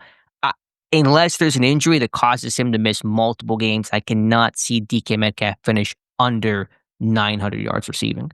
Okay. Obviously, for him to hit the 1,100 mark, he's going to have to exceed probably 20 explosive plays, right? Or those explosive plays become double explosive plays, or however the math works on that. Give me your stat line, like your realistic expectation for what a stat line in Metcalf in 2025 looks like. I gave mine of, just rough numbers here. We're not getting these to the decimal point, but 70 receptions, 1,000 yards, and 7 touchdowns is what I'm putting down for Metcalf. What are you putting down for I'll DK go Metcalf? 895, same amount of receptions, 895, 7 touchdowns. So a much lower yards per catch. Yeah. Why do you have why? I think the onus is going to be to get the ball out quickly from Rodgers and all like that, and I'm not 100% convinced that because of the coverage and all and the attention that he's going to be. Look, you're going to go into this game as the defensive coordinator, barring anybody else being added to this roster right now, saying you can't let DK Metcalf beat you over the top, right? Yes, but if Pittsburgh can run the ball and force teams to bring that safety down, and do you trust Arthur Smith to creatively use Metcalf? Some will say no. I think there's enough confidence. I have enough confidence in Arthur Smith that he'll be able to find some creative use for DK Metcalf to shake coverages. All right. That's my concerns. Ball out a lot quicker, more, even though to get him his targets, I think you're going to within the deep ball. I think you're going to have to add in some of those slants and all like that, those outs and those kind of things. I'm not convinced the yardage is going to be there. All right, fair enough. Any other thoughts? And then Metcalf as a blocker, what kind of impact can he make there in the run game? Can he get those RBIs Arthur Smith talks about, which is those assists on those big chunk runs, be it run game or yak plays by receivers, a guy that throws that additional block that helps spring the big play? Again, Metcalf really checks every box of what Arthur Smith wants in his system. Look, a guy his size just merely being out there ought to make some guys make some business decisions, right? All he has to do is really get in the way a lot. Yeah, I'm confident that he can impact in elements of this game where the football's not in his hands. I have no worries about DK Metcalf there. But he's a ferocious blocker. He's more than just a get in the way, use my size kind of a guy. I mean, he really gets after it, which is the mentality that Pittsburgh is looking for. Right. I mean, I have no worries about him whatsoever. And once again, I think because of his history, it's going to cause, people. I know if I was 180 pounds outside corner, I might look at my future and business decisions. See what Sauce Gardner thinks in week 1, when those two guys, I'm sure, will be seeing a lot of each other when the Steelers and Jets play. All right, let's go one more series here, Dave, since we skipped the Friday. We skipped doing this on Friday. Let's go Scotty Miller, who obviously has a tougher time to make this roster, but a guy that wears a lot of hats. It's kind of the Phil Kessel description of great guy, loves the game, tries hard, that whole thing with Scotty Miller. Yeah, veteran benefit contract in May due to his brief history with, I think, Arthur Smith. Obviously brought in last year along with Arthur Smith. Went on to make the 53-man roster. Remained on the active squad until waived in late January. But they did the merry-go-round with him. Signed back to the Steelers practice squad, and then released from that unit in late January. They signed Miller to a 1-year veteran benefit contract back in this past March. 2024 regular season, played in 13 games with one official start. Someone said, how the hell did Scotty Miller start one game? That one actually came in week 16. Pickens was out for that game, injured. The Steelers opened up their first play on offense in 13 personnel, and Scotty Miller was the one lone wide receiver on the field at that time. So that's the reason there. Let's see.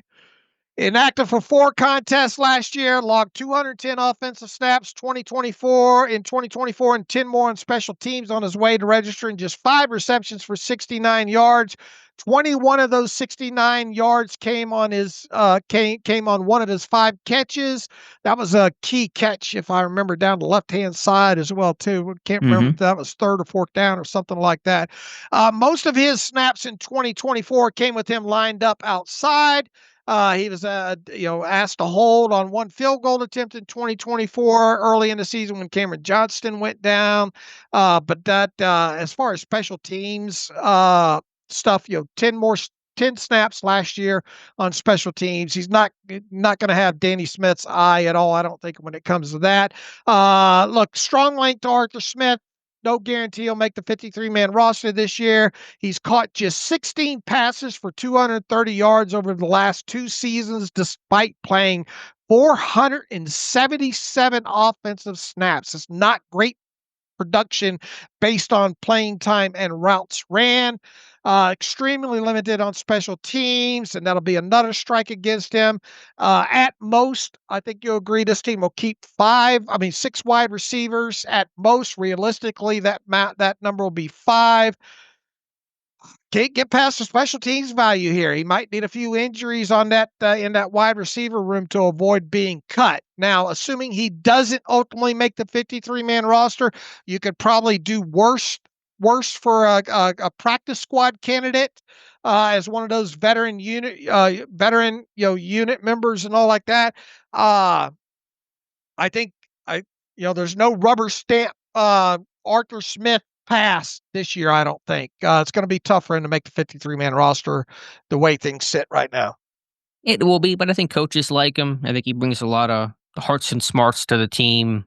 He's fast too. I mean, that speed certainly translates. I think back to training camp last year, looking over my notes, I mean, this guy can absolutely fly, and so he can do whatever. I mean, you're right, the special teams value really isn't there, but had a tackle as a gunner in that Falcons game, held on field goals. I mean, there's just a lot of kind of weird intrinsic things that Miller can do that probably makes him worthy of keeping around the practice squad.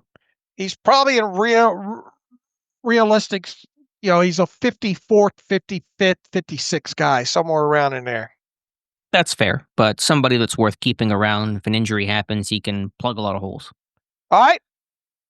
All right, next on the list is Jeremiah Moon, who you guys had a discussion about on Friday's show. And, I put him on that overlooked Steelers list, and that list was more to represent just guys we don't talk about much that maybe don't have even, great odds, not above 50% odds to make the roster, but just kind of forgotten, more veteran-type players who just really are under discussed and just really, just not talked about at all. And Moon sits in that camp after the team drafted Jack Sawyer, the number 4 outside linebacker. So it looks like Moon's outside looking in, but an injury happens, practice squad call up. Moon's got value too. Yeah, his 2024 season got off to a rough start. Ankle injury landed him on reserve injured list as designated to return player after the preseason ended. Ultimately worked through that ankle injury and eventually was activated to the 53-man roster in October. Played in 13 regular season games. Was active for the team's lone playoff game as well too. He logged 111 snaps on defense. Obviously, a lot of those were a result of all the injuries at inside linebacker with Herbig and Highsmith and Watt getting dinged up and all like that. 222 more snaps on special teams though, so there is that aspect of it. That's one thing we talked about the moment he was added to after what. Was it season before last when the Ravens waived him late and all like that. Most of his defensive snaps came on the right side of the defense. He was an exclusive rights free agent this past offseason, re-signed in late March. How many outside linebackers is this team going to keep? That's question number one, because your top 4 certainly seem to be Watt, Highsmith, and Herbig. And top 4, obviously, you're going to have to carve out a place for Jack Sawyer, I think, automatically. No way he doesn't make the 53-man roster. The fact that Moon has special teams value could enhance his overall 53-man roster chances this summer. He's a better special teams player than he is an outside linebacker. He's got his work cut out for him. I think, maybe at worst, you're looking at him as a practice squad guy to start the regular season. I agree. That's where things stand right now. This team unlikely to carry more than 4 outside backers, and the 4 pretty much spoken for with Watt, Highsmith, Herbig, and Sawyer. But one injury, we saw injuries happen last year in camp and early in the season. Moon, to me, can play the run, can be a quality special teamer, had that block punt against the Raiders last year. The pass rush really hasn't developed. He's not super athletic, not toolsy. He's big and long and looks great getting off the bus. He never really has developed to that degree, but still kind of young, and, we'll see if he can pick things up a bit more. With T.J. Watt, assuming that even if he does report it, he'll hold in, that's going to give a lot of reps for Jeremiah Moon. He'll be your number 4 outside linebacker effectively and running second team. It'll be Herbig and Highsmith as your starters, and Sawyer and Moon, I would assume, as your number 2 pairing. So there should be a lot of reps and preseason reps and chances for Jeremiah Moon this summer. Yeah, I think realistically, as you stated, assuming Watt doesn't play any during the preseason, and even if he does play any, it's going to be very limited at that. And because Sawyer comes out of college mostly being a left side guy, you have to think that that's going to be the side they start him out at. And then Moon's primarily been a right side guy. So yeah, I think second team outside linebackers during the preseason should be Sawyer and Moon. And not just then, but during practice too. I mean, the 15 practices will be getting those reps, and you're running second team. You're getting the same number of reps as the starters, essentially, not the same competition, but you're getting your 4 reps in team period. I mean, they'll rotate a little bit, but he'll go get a chance to play and show what he can do. All right. All right, Dave, let's finish up with Doug Nestor, offensive lineman, the other West Virginia offensive lineman, teammates with Zach Frazier in college. Nestor signed right after cutdowns last season in the practice squad, stayed there the rest of the year. He can play some tackle, he can play some guard. I want to see where Pittsburgh has him playing this year, probably guard, but we'll get eyes on Doug Nestor in just about less than 2 weeks. Yeah, former undrafted free agent of the Vikings in 2024 out of West Virginia, signed to the Steelers practice squad, as you mentioned, just ahead of last season. To his credit, he spent the entire season on that practice squad, and the team re-signed him to a reserve future contract in January. Anytime a young rookie undrafted free agent's able for whatever reason to stick on the practice squad, that's notable during due to all the shuffling that goes on. Throughout his college career, he mainly played right tackle and right guard. He did, however, log a few snaps at both left tackle and center. During the 2024 pre-draft process, 6'6" and 6'8", 308 pounds, 33-inch arms, 10-inch hands, 19 reps on the bench, nice measurables kind of outside of that. The vertical jump probably could have been a little better than 28 inches. Saw action in 56 games between West Virginia and Virginia Tech during his college career, made 52 starts over that span of 5 seasons. The fact that he once again lasted all of last season on the practice squad is worth noting. The team currently has him listed as a tackle, but he obviously has some position flexibility. That's also a plus as he enters his first training camp as a member of the Steelers. With the Vikings last summer, though, he logged all of his preseason snaps, 69 in total. Nice. At right tackle with them. So looking forward into training camp. Where are we going to see Nestor initially log snaps at? Will it be right tackle? It will be interesting to see if he logs right guard snaps as well too. Obviously was a teammate at West Virginia of Zach Frazier, so that's another interesting side story. Overall, appears he's got a tough path ahead of him when it comes to making this 53-man roster, even though the depth of this offensive line is not great, and especially if the team only ends up keeping 9 offensive linemen in total. He could very well wind up back on the practice squad again after the preseason ends, especially if he has a strong showing this summer on the right side of the offensive line. So I'm expecting him to show up somewhere on the right side of the offensive line. I think logic and history tells you that would be right tackle initially.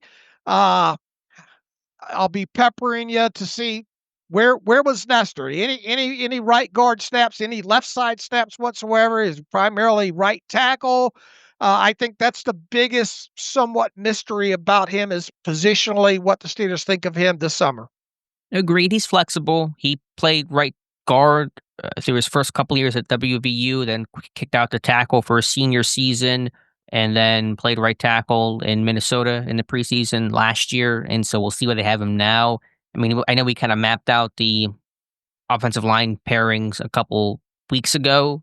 I mean, you have your first team, obviously, that's set in stone. Second team, you would assume Calvin Anderson at left tackle. Who's your right tackle? I would think Dylan Cook, and that would kick Nestor inside the guard. But we'll see. Could they kick Cook inside? Could they have Cook run third team? That's possible too. So want to see that, but he's flexible. I agree he'll probably be on the right side, but also probably play both. He'll probably see some guard and see some tackle work. And you're correct, it's not an easy climb for Nestor, but with depth being thin, as you cited, as we talked about, there are spots for the taking. Could he battle Spencer Anderson if Nestor ends up playing more guard than tackle? That's not off the table to me. Anderson has to earn a spot too. Yeah, I mean, you got a lot of guards on this roster, though, right? Broker, Sharping. You got to get these guys work at their natural position. I wonder how much we'll actually see him at guard. I do wonder. Yeah, I mean, that's fair. I think they said, could he be running third team? He could be running third team, though, too. But then who your third team tackles? You have Gareth Warren, and then it kind of gets a little sketchy from there. Broker's played some tackle. Could Nestor be third team right tackle? I don't know. I know the beat guys that were there in OTs probably know we weren't there, so we'll get eyes on it. We'll figure it out. But it'd be helpful if he played both spots just to have additional flexibility and versatility. Those things increase value, especially for offensive linemen. All right, we'll definitely be charting that. Once again, expect him to show up on the right side, and I think the big question is how much, if any, work does he get at guard? Yeah, it'll be one of my first tweets. When they work on that first practice, they'll come out, they'll do some on-air type stuff early on. We'll see the lines and the groups, and they'll mix and match throughout camp, and injuries will impact things as well. But we'll find out pretty quickly how the initial first 3 lines are going. All right.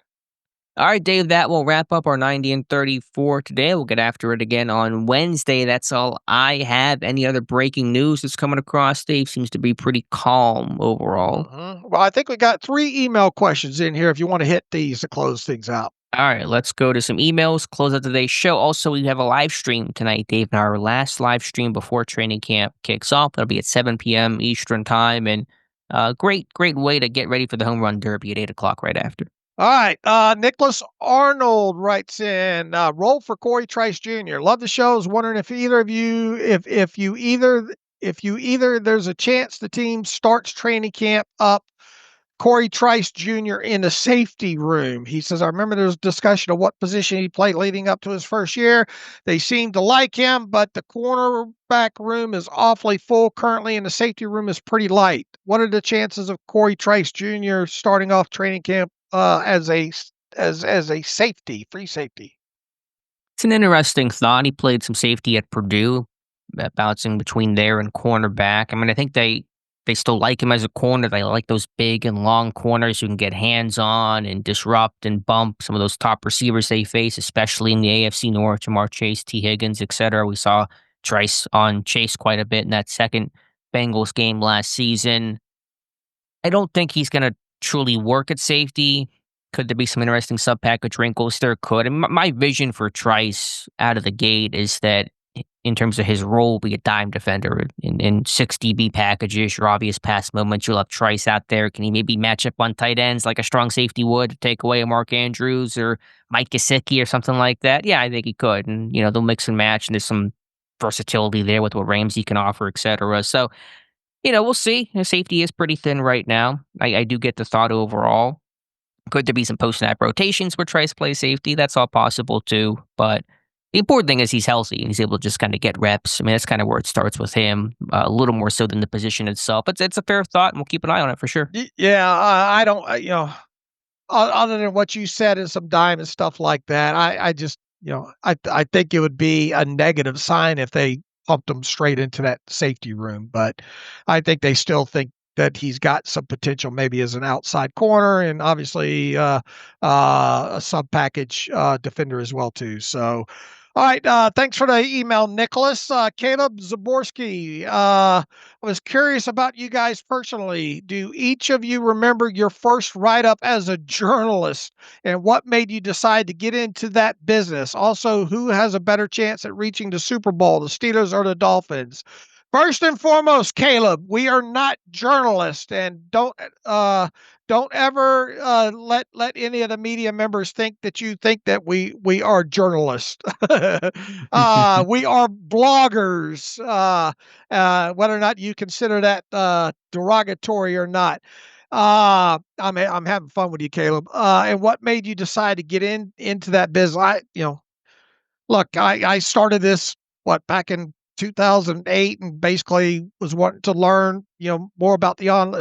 I saw a lot of things shifting in the online space. I've always been computer hungry and how the internet works and all like that, and had an idea that we would see uh lines blur in between traditional media and the blogosphere and all like that. And obviously a Steelers fan, and it's just more than anything to keep me busy, see what I could do, see what I could develop. And here we are.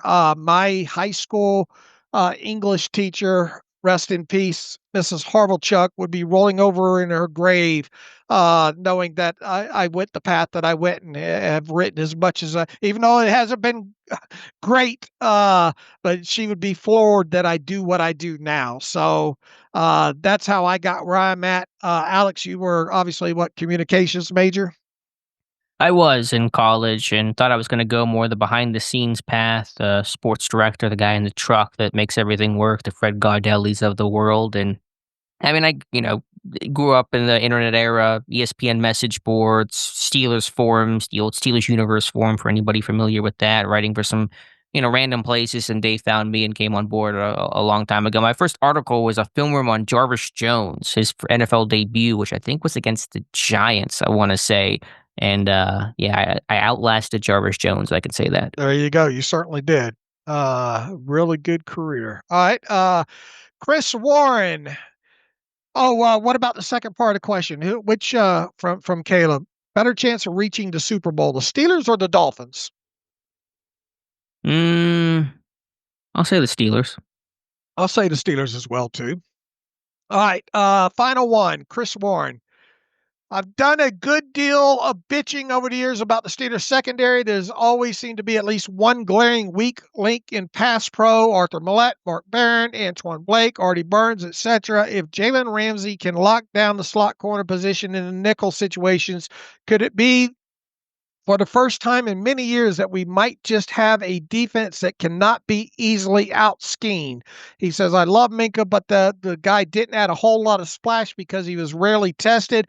Ramsey will have more opportunities to materially impact games. Do you all agree? Yeah, Chris, look, one of the things that that I talked about, as soon as the Jalen Ramsey deal was announced and Minka was part of that and jettisoned and all like that.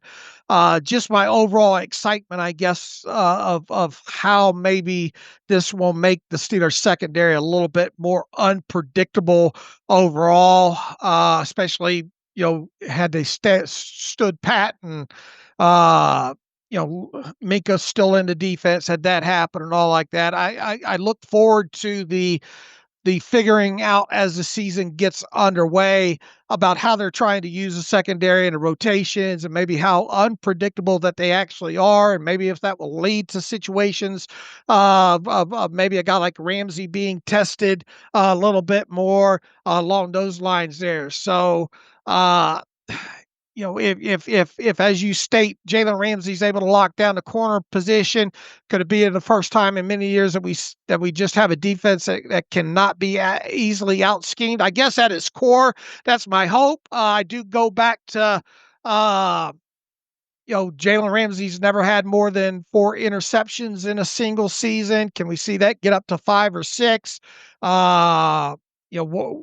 Can you somehow, even in what was a pre couple years ago type Minka, can you get any of those interceptions from any of your whoever's playing free safety for you this year? That's going to be something. But I think at its core, yeah, I look forward to maybe even with the loss of Minka that maybe they're a little bit less predictable as far as coverages and rotations and who's going to be where in the secondary. Yeah, I mean, I think overall, can you sit there and argue Pittsburgh's defense can be more multiple and have more answers to the test? And can you do more with Jalen Ramsey than Minka Fitzpatrick? Can he impact the game in maybe more consistent ways as a guy that'll play close to the line of scrimmage and be in the slot and fit the run more? Yeah, I think all those things are true. The trade-off and the concern, and one of the concerns I have about this deal is just when you introduce new players on the fly, you create complexity. Pittsburgh wants seemingly more complexity. Are you going to stress communication, which was an issue last year? And you can have the great scheme and it look good on paper, but if you can't go out there and execute and communicate and pieces can't coalesce and gel and get on the same page, you're going to have the issues you had last year, probably even more so. So can it work? Sure. But the risk is anytime you introduce, I think, newness and complexity, you risk coverage busts and guys not being on the same page, which was a big issue of why Pittsburgh's defense really fell apart down the stretch last season. What'd you think about the kind of the end of the pod back and forth? I don't know if you heard it between Ross and I about Simmons and the overall depth and God forbid that this defensive unit the way it sits right now with say Deshaun Elliott and Thornhill if they were to have an injury at one of those two positions. Yeah, I think it's worthwhile to explore adding somebody like that. We talked about Simmons and Blackman and Marcus Williams is out there. I think what would happen in that scenario, though, I know you guys talked about all the Sebastian Castro, would you have to shoehorn him in? I think it would go with like 3 cornerback looks where it's Ramsey and Slay and Porter in one true safety and Ramsey kind of being more of that floaty safety type of a guy. I think that's probably what you would do if you were to lose, say, Thornhill or Elliott instead of trying to force in Castro or somebody, if you didn't sign somebody like a Justin Simmons or a Julian Blackman or somebody like that. So I think even in general, you're going to see some 3-corner, 1 safety looks, even if the group is healthy, where it's Elliott and the top 3 corners on the field to play your best 4 DBs and to take advantage of the versatility that Jalen Ramsey has. I think you'll get that out of the box, but certainly if there's an injury to a safety, you're going to lean on that, I think, even more. And that should excite you, right? Yeah, I think in a lot of ways, yeah, it's an interesting wrinkle. How well does Ramsey do? He's not played a lot of safety before, so if he doesn't end up playing some safety, there's going to be a little bit of unknownness there. I know he's expressed a desire to play it and hasn't been against it the way that a Patrick Peterson or some other corners have been. So Yeah, again, there's certainly excitement with Ramsey. This thing can go really well. I also see in ways that it can present issues for Pittsburgh. So there just is some risk in this change. All right. Let's see. Got through these 3 emails there, so I think we're at the 2-hour mark too. I think it's a perfect time to call it a show here. All right, Alex, as you mentioned, we have you and I a live stream later tonight, 7 p.m. Eastern time. Can find that on Alex Kozora's YouTube channel. Hopefully, you have a good attendance and a lot of great questions again, as usual. And Alex and I, barring anything coming up, both of us will be back on Wednesday for the Wednesday podcast. So in the meantime, you can follow me on Twitter/X at Steelers Depot. Follow Alex at Alex_Kozora. Follow the show at Terrible Podcast. Email the show, theterriblepodcast@gmail.com. If you like what we do and want to donate to the cause, SteelersDepot.com, hit the donate button. Also, if you like an ad-free version of the site, SteelersDepot.com, hit the ad-free button and follow the directions that way. So until later tonight or Wednesday, as always, thanks for listening to The Terrible Podcast with Dave and Alex.